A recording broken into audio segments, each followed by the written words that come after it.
என்னது பிரியாணி மாதம் வணக்குது? ஓ, வீட்டில் பிரியாணியா? ஓ, தினமாக போய் தின்ற வேண்டிதான். வரேன். ஆஹா, வீட்டுக்குள்ளே யாருமே இல்லை. இன்னைக்கு பொருள் கட்ட வேண்டியதான். ஓ, பிரியாணி இங்கே இருக்குதா? என்னது எலும்பை காணோம், பீஸை காணோம். பிரியாணி குஸ்கா மட்டும்தான் இருக்குது. சரி, என்ன பண்ணுறது, வந்துட்டோம். குஸ்கா வச்சு சாப்பிட்டு போவோம்.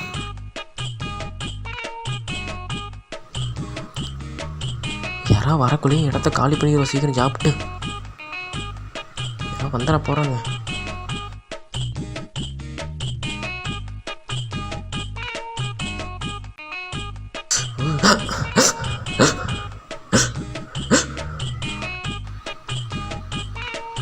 என்னது குடத்துல தண்ணியே காணும்? ஐயோ, பிக்கல் வேற எடுக்குது. என்ன பண்ணுறதுன்னு தெரியலையே. சரி, பைப்லேயாச்சும் தண்ணி வருதுன்னு பார்ப்போம். என்னது காற்று தான் வருது. அடே, தண்ணி எங்கடா வச்சிங்க பைத்தியக்காரங்களா?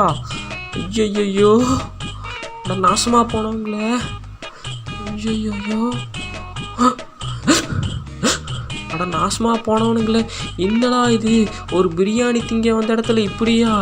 சரி, வந்துட்டேன். வீட்டில் இருக்கிறதெல்லாம் எல்லாத்தையும் ஆட்டையை போட்டு கிளம்ப வேண்டிதான். யாரும் வந்துடக்குள்ளையோ.